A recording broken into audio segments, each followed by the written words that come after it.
आमिर साहब,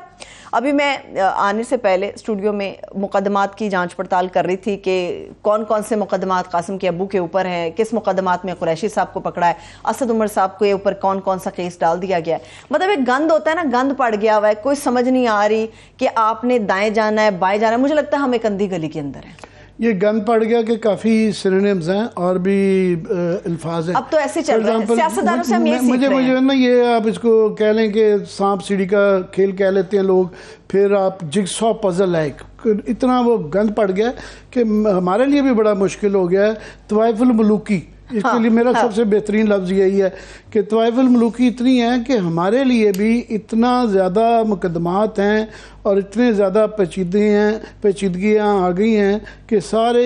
इदारों के दरमियान में लड़ाई, ये भी नहीं पता चलता कि किस किस इदारे की किस किस से लड़ाई है। वो मैं खुद ये आज लिस्ट बना रहा था, मैंने कहा यार भूल जाता है कि तकरीबन आप देखें ना, क्यों आम आदमी कितना कंफ्यूज होगा कि हम इतने कंफ्यूज हैं जिन्होंने डे टू डे करना होता है कि उसमें कोई 10 तो फॉर एग्जांपल जो है पीटीए चेयरमैन पे कोई 180 केसेस हैं, ठीक है, और जो है 10 के करीब जो है ना सुप्रीम कोर्ट में बहुत ही अहम केसेस हैं जिस पे ऊपर जो है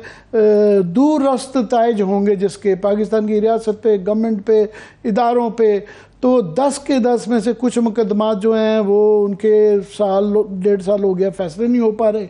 फिर कुछ में जो है उन्होंने फैसला कर दिया है, जिस तरह 90 दिन का फैसला, वो डिफाइंस है, अमल नहीं हो रहा, उनके ऊपर इम्प्लीमेंट नहीं किया जा रहा। उन्होंने कहा जी कर लो जो करना है, नहीं करना, हमने इनकार हो गया है। उसके बाद काफ़ी इस तरह के केसेस में रोज़ की अब ये रूटीन ही बन गई है कि जज बीच में से इनकार कर जाते हैं। एक साल मुकदमा सुनने के बाद वो कहते हैं जी हम अब नहीं बेंच में बैठ सकते, बेंच टूट जाता है, नया बनता है। और जो ही किसी एक पार्टी या दूसरी पार्टी में लाहौर हाई कोर्ट के अंदर जो है चीफ जस्टिस जो है वो पीटीआई को पसंद नहीं है, सुप्रीम कोर्ट में जो चीफ जस्टिस है उमर तैयब अब्दाल साहब वो नून लीग को पसंद नहीं है, तो वो एकदम अटैक हो जाता है। तो जजेस के लिए भी काम करना बड़ा मुश्किल हो गया है। और काफ़ी सारा जजेस का अपना भी कॉन्डक्ट है कि उन्होंने अपने जो है इतनी मुश्किलात, अपनी ये तकसीम जो है इतनी वाज़े कर दी हुई है कि उसकी वजह से और फैसले ना लेने की वजह से सारी तो की मैं कहता हूँ at the end of the day आप देखें buck stops at the supreme court. अदालतें ही होती हैं जब ये आपस में कन्फ्यूजन होते हैं, अगर अदालतें खड़ी रहें तो फैसले हो जाते हैं। जब अदालतें लेट जाएं, बैठ जाएं और खड़ी ना हों तो फिर ये तवाइफुल मुल्क ही उसका नतीजा निकलता है। और इम्प्लीमेंट करवाएं, मतलब वो जो कहता है हेवंस में फॉल, ये एक मकूला है कि चाहे आसमान गिर जाए आपने फैसला करना है, अमल दरामद भी कराना है। ये नहीं आप कह सकते जस्टिस चीफ जस्टिस अताब बंदयाल साहब की तरह कि जी मैंने ये फैसला 90 दिन का कर दिया है, इम्प्लीमेंट करवाने का फैसला जो है वो अब तारीख करेगी। तारीख नहीं करते होती, खुद ही करना होता है। तो एक किस्म का मैं लिस्ट बना रहा था मुकदमात की जो इम्पोर्टेंट है। ऑफ कोर्स 180 ये डबल सेंचुरी होने को है पीटीआई चेयरमैन के खिलाफ जो केसेस हुए में हैं, और उसमें इम्पोर्टेंट तरीन तो जो है तोशा खाना का केस है जिसमें अभी भी सबसे हॉट हुआ है, दोबारा कभी हॉट हो जाता है, कभी कोल्ड हो जाता है। फिर ये जो है साइफर की गुमशुदगी का केस है जो कि रिसेंटली अभी ऐड हुआ है, और इसमें इमरान खान, शाहमूद कुरैशी, असद उमर, ये सारे लोग इसके अंदर अक्यूज़ड हैं। फिर army act, official secret act का तनाज़ा खड़ा हो गया है। आर्मी तरमीमी एक्ट, थैंक यू, ये बहुत अच्छा करती हैं आप, ये अक्सर मुँह में है। आर्मी तरमीमी एक्ट और ऑफिशियल सीक्रेट भी तरमीमी एक्ट जी, ये काफ़ी सारी तरमीमी एक्ट हैं जो कि हम मुँह में जोश जज्बात में कह देते हैं पूरा एक्ट। शुक्रिया।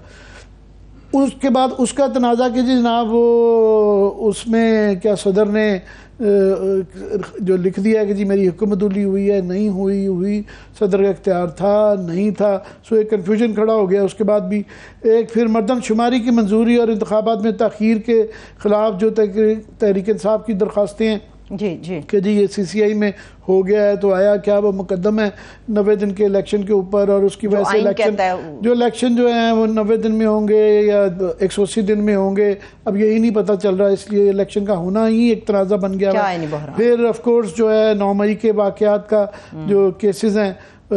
उसमें जो है पीटीआई चेयरमैन की गिरफ्तारी का केस भी हो सकता है। तो अभी इजाजत मिल गई है इसकी, जी वही ना की तरफ तो उसके बाद पंजाब के इलेक्शन की अमल दरामद का केस KPL पंजाब के वो जो हमने जिक्र किया, फिर इमरान खान बुशरा बीबी के खिलाफ अलकादिर स्कैंडल केस जो है वो चल रहा है, नैब का केस जो चल रहा है बहुत बड़ा कि साल से वो चल रहा है। अब उसमें से मंसूर अली शाह साहब निकल गए हैं, पता नहीं उसका फैसला होता है नहीं होता क्या और फिर जो है अब लेटेस्ट जो आया है कि सदर का इलेक्शन कमिश्नर को जो केस आ गया उससे एक नया आईनी बहरान ख़त्म हो गया कि आया अब ये इख्तियार इलेक्शन कमीशन का है या सदर का है, अब ये कहाँ अदालत में जाता है। अदालत की प्रॉब्लम ये है कि वहाँ पे जजेस ये कह देते हैं कि जी जो भी 184(3) में के तहत आज खुद नोटिस है वो जब तक उसका प्रोसीजर बिल का नहीं फैसला होता तो ये इख्तलाफ कर रहे हैं, असूलों के नाम पे इख्तलाफ कर रहे हैं जजेस रात। मगर ये तारीख अगेन ये जज ज़रूर करेगी कि उन असूलों पे इख्तलाफ जिसको हम भी मानते हैं कि अच्छे असूल हैं, क्या गैर असूली काम हो रहे हैं, क्या गैर आईनी काम हो रहे हैं, उस तनाजुर में देखा जाए जो कि आज हो रहा है। आईनी इदारे कैसे गैर आईनी काम कर रहे हैं? गैर आईनी हो उसकी वजह से उसकी कॉन्सिक्वेंस ये है, सो ये अदालत का वो ज़रूर लिखा होता है पट्टी के आंखों अंधी होते हैं, इंसाफ अंधा होता है, मगर इतना ज़रूर अंधा नहीं होता कि वो तनाजुर ना देखे कि इन फैसलों के असूली फैसलों की वजह से क्या बेअसूली के फैसले हो रहे हैं और जिसकी वजह से ये मुल्क में अफरा तफरी है। इसलिए ये तमाम के तमाम वो जज जो कि बड़े ही अच्छे जज हैं, किसी जज को भी हम बुरा तो कह ही नहीं सकते, अच्छे जज हैं और बड़े नामवर जज हैं और उनमें से 3-4 ने चीफ जस्टिस बनना है, मगर उनके इन असूली फ़ैसलों की वजह से जिनके वो असूल हैं कि जिस पे आप हम एक बहुत बड़ा तबका उनसे एग्री करता है कि वाकई बेंच बनाने के जो इख्तियारात हैं चीफ जस्टिस के उसको रैशनलाइज करना चाहिए, उसके बाद चीफ जस्टिस का जो इख्तियार है उसको भी रैशनलाइज करना चाहिए, उसको नोटिस लेने का तरीकाकार जो है उसको भी रैशनलाइज करना चाहिए, इस पर किसी को कोई इख्तलाफ नहीं है। मगर फिलहाल जब तक ये फैसले नहीं आते और ये चीफ जस्टिस हैं तो ये एक तबका ये कहता है कि उनका इख्तियार है, तो उसके बदले में जो 90 दिन का फैसला नहीं हो रहा इलेक्शन का और गैर आईनी नहीं हो रहे, तो ये सारा जो क्यास है वो लार्जली ये सुप्रीम कोर्ट की अपनी तकसीम की वजह से है। काफ़ी फैक्टर्स हैं उसमें, आप कह सकती हैं बाकी जो है मुकन्ना के भी और जो है इंतज़ामिया के भी और सियासी पार्टियों के भी और जो है मीडिया के भी, सभी के कुछ ना कुछ कहीं ना कहीं ये आप जहाँ पर लेकर आ रहे हैं मुझे आमिर साहब, ये हमारी रियासत के अहम सतून है, हमारे सिस्टम के, हमारे मुल्क के लोगों को इनकी समझ बूझ होना बड़ा ज़रूरी है। जिस तरफ आप लेके चल रहे हैं, मुकन्ना की तरफ आपने इशारा किया, आपने जुडिशरी की तरफ इशारा किया, मैं चाह रही हूँ कि 1 बाय 1 लोगों की समझ में आना चाहिए कि पाकिस्तान के अंदर जब सिस्टम चलता है या रियासत का मामला चलता है वो किस तरह से एक सतून से दूसरे सतून की तरफ जाता है और किसकी अहमियत सबसे ज़्यादा होती है जिस पर आखिर पे एक नज़र टिकी रहती है हमारी। ये बहुत अच्छा किया है आपने सवाल कर लिया कि हम डे टू डे उसमें इतना फंस जाते हैं कि जी आज ये ख़त लिखा गया, आज इस मुकदमे में ये हो गया, कि हम लार्जर पिक्चर ही भूल जाते हैं कि लार्जर पिक्चर क्या है, बड़े कैनवस पे कैसे देखना है इसको, कि ये दूर से बैठा हुआ जो पाकिस्तान से बाहर जो लोग पाकिस्तान को देख रहे हैं, यहाँ के इदारों को देख रहे हैं, यहाँ की जमहूरियत को देख रहे हैं, तो वो क्या देख रहे हैं। हम तो एक रट में फंसे में हैं और खुद